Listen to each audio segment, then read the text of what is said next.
Hello, everyone. I am Trevor, and this is my review of House of Gucci. And oh, Jesus Christ, it is a dreadfully bland slog of a film. Every single member of the cast was doing something different, and none of it was really that good, with an exception or two.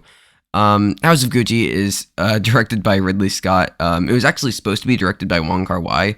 Would have loved to have seen that. Instead, we got Ridley Scott's version.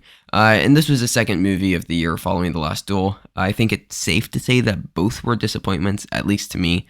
The film stars Lady Gaga as Patrizia Reggiani, who marries Adam Driver's Mauricio Gucci.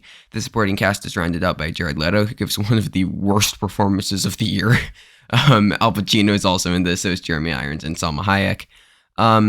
Almost everyone in the movie is the definition of overacting in the worst way. The plot of House of Gucci is as follows. When Patrizia Reggiani, an outsider from humble beginnings, marries into the Gucci family, her unbridled ambition begins to unravel the family legacy and triggers a reckless spiral of betrayal, decadence, revenge, and ultimately murder.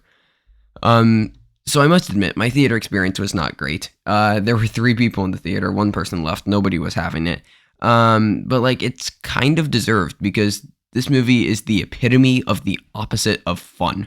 Everything that the trailer painted this out to be as this insane, crazy, fun romp was nothing like the movie we got. And that's not to say that the movie has to be exactly true to the trailer, but it couldn't have been so opposite. Movies should be fun or do something great technically, and this movie does nothing. It wasn't insane or crazy or fun at all, and it wasn't even a bad crazy. It just existed as this emotionless 3-hour long black hole. And if the narrative being an overlong self-important slog that thinks it's being prolific and fun while instead being a pretentious dumpster fire that isn't saying anything at all wasn't enough, the visuals are also incredibly dull. Yes, there are some fun costumes, but that's it. The cinematography is grayer than a Marvel movie. It's a movie about Gucci. Gucci, I want things to be popping off the screen, but instead we got visuals that were so incredibly toned down and subverted. If it isn't clear at this point, I hated this movie. I guess spoilers ahead, which are really just history spoilers, but I never really found Lady Gaga's Patrizia's motivations to be that clear. They gave her 10 different motives with no real defining one. And honestly, that's kind of how the film is. It wants to do so much. It wants to have a complex character in Patrizia, but it accomplishes so little in execution. This needed to be way more focused on Patrizia and Mauricio's relationship, instead of focusing on the logistics of running Gucci. The point wasn't to show the backstory of Gucci, it was to show the forming and deconstruction and falling apart of Patrizia and Mauricio's relationship that eventually ended in Mauricio's murder. We didn't really get that at all. Them falling in love, then Mauricio leaving Patrizia, then Patrizia killing Mauricio. It all happened so fast and so unearned, but fast as in yes, this movie was 3 hours long, and that was an hour of the movie. Everything that I just said. Whereas that's your core. Those are your core emotional beats, and everything just happened so fast. That wasn't the main focus of the movie, even though that's the emotional beats that the movie wanted us to be to take away from the movie. And I took away nothing from this movie. Like I said, everything felt so earned. So much time was spent elsewhere that we never really got to understand the complexities of the relationship and understand why Mauricio and Patrizia are doing the things that they are doing. We are told that they happen, and we are told that the characters and the relationship is complex, but we are never told why these things happen or how it is complex.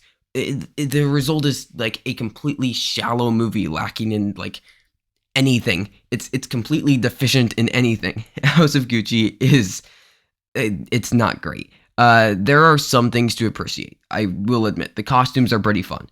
The makeup transformation of Jared Leto was really well done, even if his performance was god-awful. I thought Al Pacino and Adam Driver were actually decent, especially Driver, who was pretty subtle compared to the rest of the cast, who were just cartoons. And that's the problem with House of Gucci. If every character is a cartoon, and we don't understand why they're acting like cartoons, how can we take a deadly legal drama with these characters seriously? This movie is so messy. Alright, It's awards talk time. This is really interesting from an awards perspective because there was a point where people are saying this was going to win Best Picture earlier on in the year. Then as other contenders emerged, it's kind of slowed down the list, but it was pretty like consistently in like the 5 through 7 spot on people's Best Picture predictions. Like the actors were all pretty in there. Lady Gaga, Adam Driver, Jared Leto. People were saying like Al Pacino could sneak in there. Screenplay was happening. Editing was happening. Like all these things were happening. I don't really know anymore. So let's kick it off with makeup and hair, because this should still get nominated. Even as someone who hates this movie, I think this should still get nominated, and it probably will still get nominated. It might even win. It's this versus The Eyes of Tammy Faye. The transformation of Jared Leto is absolutely incredible. It's really, really well done. He's unrecognizable. So makeup and hair, I think, is almost a surefire nomination. It's pretty much a lock, as is costumes. It's a movie about Gucci. It's probably contending with Cruella for the win. In both, it's interesting, both makeup and hair and costumes. House of Gucci is contending with like another front runner for the win. But like it's 100% getting nominated in those two categories, and I think they're both deserved. I wouldn't be mad about them winning, in all honesty. Editing, we thought it was happening. It's not. It's not happening. Like it's the editing is so dull. It's like completely deficient in energy. They're like it doesn't bring anything. It's just like it feels arbitrary. Like we have to cut between scenes in a movie. We thought that this was going to be such a big editing movie, and it was so far from it. Also, all the time jumps were really poorly done. Like nothing special was done with the editing. Like this story spans like 20 years, and I couldn't, if you showed me like two different scenes before I saw the movie, one at the start of the movie and one at the end, just like as far as like the characters and like how the film was done and like the cuts and everything, like I couldn't tell the difference, which is just really, really poor editing. And that also falls on like the cinematography and the writing, but still, time jumps were done terribly in this, and the editing is just like lifeless. Adapted screenplay. I am putting this on the list of something that could happen, because I do think it could happen. I think the screenplay is terrible, but it's a biopic, and it's a crime epic. It's a screenplay movie. It still is a screenplay movie. You cannot deny that this is still a screenplay movie. So it could happen. It could still happen. Do I want it to happen? No. Should it happen? No. Could it happen? Yes. Yes, this could happen. So I'd keep an eye out for adapted screenplay. Supporting actor for Mr. Jared Leto. Jesus Christ, was he bad? But he could still win. Like, honestly, supporting actor is so wide open. Like, I don't know what's going to happen in supporting actor. Like, there's like 15 people that could get nominated. We have no clarity with supporting actor. Like, I'm still going to be predicting Jared Leto to be nominated. If you watched my Oscars predictions with Thomas, I was predicting Jared Leto to win. I don't know if that happens anymore. I don't want that to happen. Especially with like House of Gucci hasn't been getting negative reviews. I'm like, out of the people I've talked to, I'm the most negative on the movie. Most people are like mixed, like pretty dead in the center with this movie. But like I think it's hurting Jared Leto a little bit that this movie wasn't like a hit. But like he's still there. He's still 100% there. Supporting actor could still 100% happen. I'm not happy about it, but it could happen. He's doing a lot of acting, and that's why I think that he could still win. He's doing like out of all the supporting actor contenders, it's a pretty subdued field. He's doing like the most acting. That doesn't mean that it's good acting, but he's doing the most acting. So supporting actor could still happen.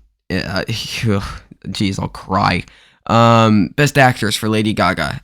I didn't like her in the movie, but a lot of people have been liking her. I don't know.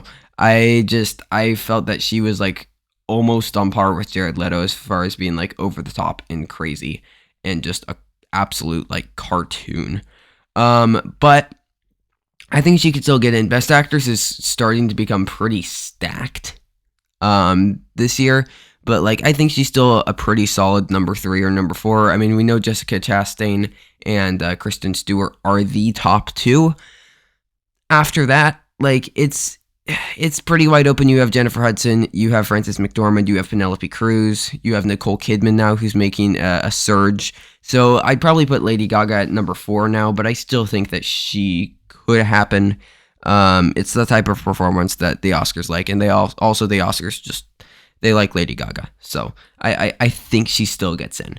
Actor and director are done. Even though Adam Driver was my favorite in the film, he isn't doing a lot. Like, he's getting overshadowed because he isn't doing as much, which I actually preferred with the film, but a lot of people are not going to like that, and we've seen that. Like, he's kind of just getting ignored. So, you know, but I don't think it will happen. Ridley Scott for director has completely died. But Best Picture is interesting at this point. Best Picture is really, really interesting. I think for Best Picture to happen, like, this has to be winning makeup and hair. It has to be winning costumes. It has to be winning supporting actor. Lady Gaga has to get nominated still, and this has to stay in adapted screenplay. Like, this has to get everything that I have mentioned. It has to get for this to stay in the Best Picture conversation. Because especially with being the Ricardos making a surge and picking up momentum, and Tick Tick Boom making a surge and picking up momentum, and like Don't Look Up kind of solidifying itself within the top 10, this is hurting House of Gucci. Like, for House of Gucci to be even just like mixed, because again, most people don't hate this as much as I do. Most people are just like, yeah, it's okay. But even for people to be mixed in contrast with some of the other really high reviews we've been getting and really positive reviews, it really hurts it. So this is going to need to like play really well in the precursors and pick up like at least 5 nominations to be considered for Best Picture. So it'll be interesting. I would not like to see it in Best Picture, but we'll see how it goes. But that has been my review and awards talk on House of Gucci. Thank you so much for listening. Put your thoughts on House of Gucci and what you think its awards potential is down below. My rating of the film is going to be a 2 out of 10. I was not a fan. It's a bad movie, objectively, in my subjective opinion. But if you want to see more of my movie reviews, please consider subscribing. And until next time, stay safe, everybody, and goodbye.